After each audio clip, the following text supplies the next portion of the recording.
Madeleine Dean came ready to fight, and she did not hold back. In a tense exchange, Dean pressed Pam Bondi hard on her ties to Qatar and possible conflicts of interest, refusing to let the issue slide. This was Dean at her sharpest, exposing what she believes the public needs to know. Thank you, Chairman. Thank you, Ranking Member. Thank you, Ranking Member. Thank you, and welcome, Attorney General Bondi. I just wonder, sincerely wonder, do you hear how hollow your last words sound in light of the pardon of all of the January 6th people, day one of this administration?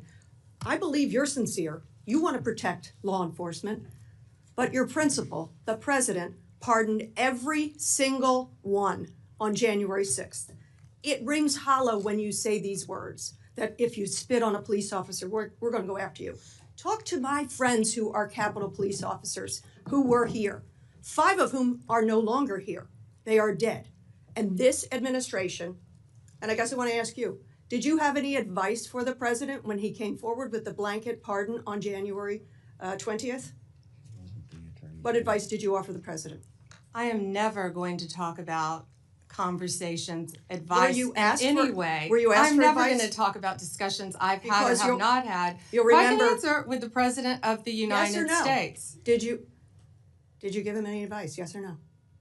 I am not going to discuss any conversations That's a that no. I have had with it. And you just put your words in own my word, mouth. I am not going to no, discuss. I'm going to reveal your own words. I am Just a not moment. going to Please stop. discuss Please stop. This is conversations my that time. I've had with the President of the United States. Attorney You asked General, me a question. I would like to reclaim and the you last asked 20 me to seconds. answer. I have asked to reclaim my time. Please put 20 seconds back on the clock. You have an extra 30. If the general, She answered and then answered it again and answered it again with a non-answer. I ask for your consideration if the of general putting time lady on. will let the witness answer the question, we will. She proceed. answered it by saying no. Okay. The 3 hallmarks of this administration are incompetence, corruption, and cruelty. I'm going to focus today on corruption. And in my mind, there are 2 types of corruption: personal, and then the other I'm going to call public, governmental. Attorney General, have you ever been registered as an agent of a foreign principal under the Foreign Agents Registration Act? I assume you're talking about when I represented the country of Qatar for a very short time. The answer is yes. No, hold excuse on. me. No. No. For anti-human trafficking for the World Cup. Anti-human trafficking or for the no? World Cup. Attorney you can't General, put words in my mouth. No. You want to talk about incompetence? You're the one that Excuse said Joe Biden on PBS was competent. You had to retract those words. Mr. So don't Chairman, talk to me. Don't insult me publicly. this is so discourteous. This is so outside the committee's guidelines.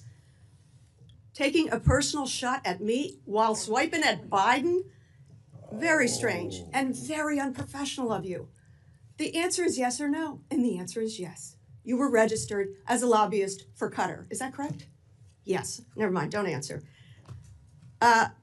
Did you disclose that when you went before for the Senate for confirmation? Yes or no? No, it was not in your documents. The answer is no. President Trump. This was discussed at my confirmation hearings in detail. It was discussed, but you failed to bring up the conflict that you had. President Trump recently announced he'd accept that $400 million Qatar airplane because it was just prettier than the one he was flying around in.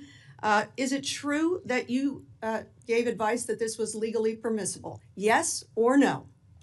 I will not discuss any advice that my Office of Legal Counsel gives to the President of the United States on any matter. When you spoke before the Senate, you said you would ask for ethical advice. Did you recuse yourself from that issue?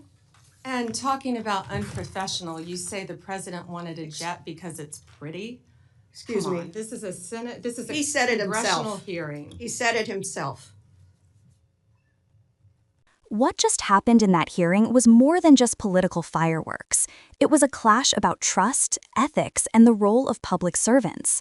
Pam Bondi came in ready to defend herself, and Rep. Madeleine Dean came in ready to hold her accountable.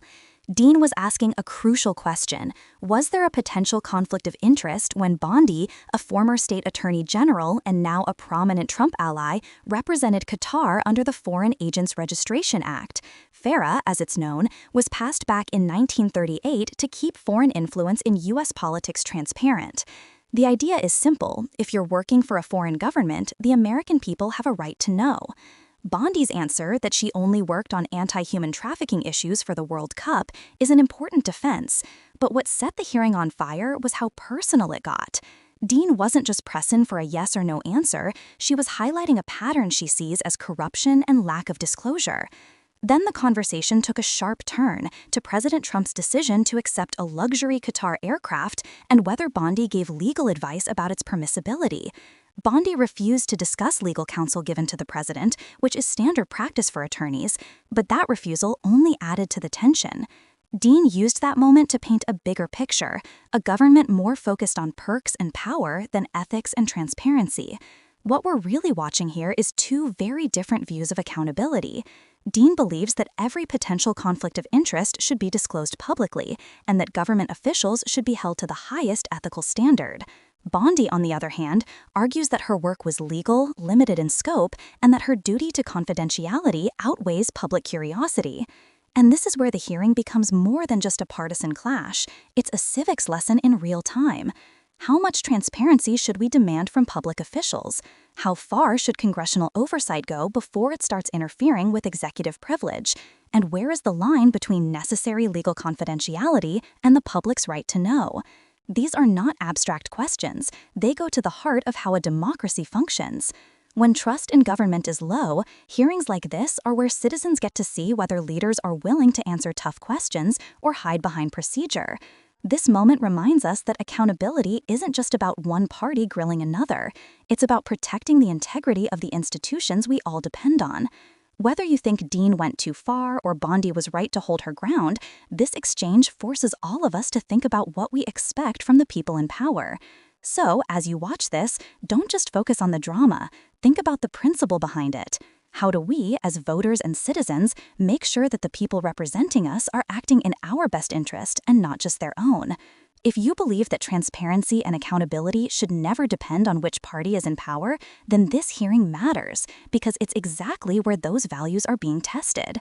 And here's the real takeaway. Whether you're cheering for Pam Bondi or Madeleine Dean, hearings like this are how democracy stays alive.